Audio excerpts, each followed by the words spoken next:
Drama serial इश्क मुर्शद के आने वाले एपिसोड में आप सब देखेंगे फजल बख्श को शामिर सिकंदर अपने मुर्शद के रूप में ले आता है ताकि मेहरीन से शामिर सिकंदर की शादी की राय ले सके। मगर मुर्शद साईं शामिर सिकंदर के कहने पर मेहरीन को बता देता है कि शामिर सिकंदर से आपकी शादी कभी भी कामयाब नहीं होगी और दाऊद सिकंदर को भी बता देता है कि मेहरीन को इस घर की बहू बनाकर ले आए तो आपकी पार्टी का नाम भी डूब सकता है। इस सब के बाद शामिर मेहरीन से शादी के लिए इनकार कर देगा, मगर मेहरीन और उसका बाप दाऊद सिकंदर से कहेंगे कि कोई हल निकालो वरना तुम तो मुझे जानते हो। दाऊद सिकंदर काफ़ी परेशान हो जाएगा, मगर शामिर अपने बाप को तसल्ली देता है कि बाबा आप परेशान ना हो, इसका हल मैं निकाल लूँगा, मुझे पता है मुझे क्या करना है। दूसरी तरफ शामिर ने जो कुछ शिब्रा और गरीब बच्चों के लिए किया उसके बाद शिब्रा फजल बख्श से काफ़ी खुश होती है और उसके पसंद के खाने बनाती है, लेकिन फजल बख्श काफ़ी देर से घर वापस आता है तो उसको देखते ही कहती है कि तुम कहाँ थे फजल बख्श के बच्चे।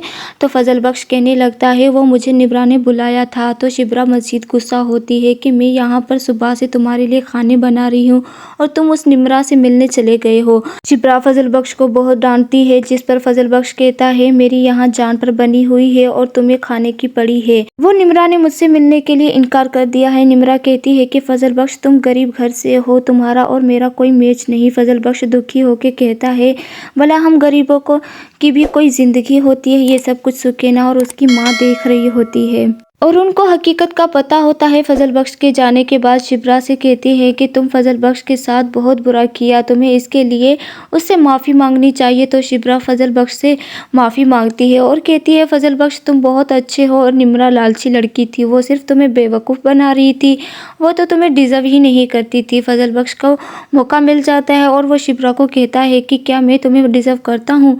शिब्रा उस पर मज़ीद गुस्सा हो जाती है और कहती है भाड़ में जाओ, तुम हो ही इसी लायक। लेकिन मैं आप सबको बताऊं शिब्रा को बहुत जल्द फजल बख्श की हकीकत का पता चल जाता है, जिसके बाद शिब्रा शामिर के घर जाएगी। शामिर शिब्रा को समझाने की कोशिश करेगा, मगर शिब्रा शामिर को थप्पड़ मार देगी। बहुत जल्द सुकैना और उसकी माँ शिब्रा को समझाएंगे फजल बख्श बहुत अच्छा लड़का है, बाकी लड़कों की तरह बिल्कुल नहीं है और शामिर और शिब्रा की शादी हो जाएगी। तो नाज़रीन आपको क्या लगता है कि शिब्रा शामिर से शादी करेगी या इनकार कर देगी? अपनी राय कमेंट में लाजमी दीजिएगा और अगर आप लोग मेरे चैनल पे नए हैं तो मेरे चैनल को जल्दी सब्सक्राइब कर दें।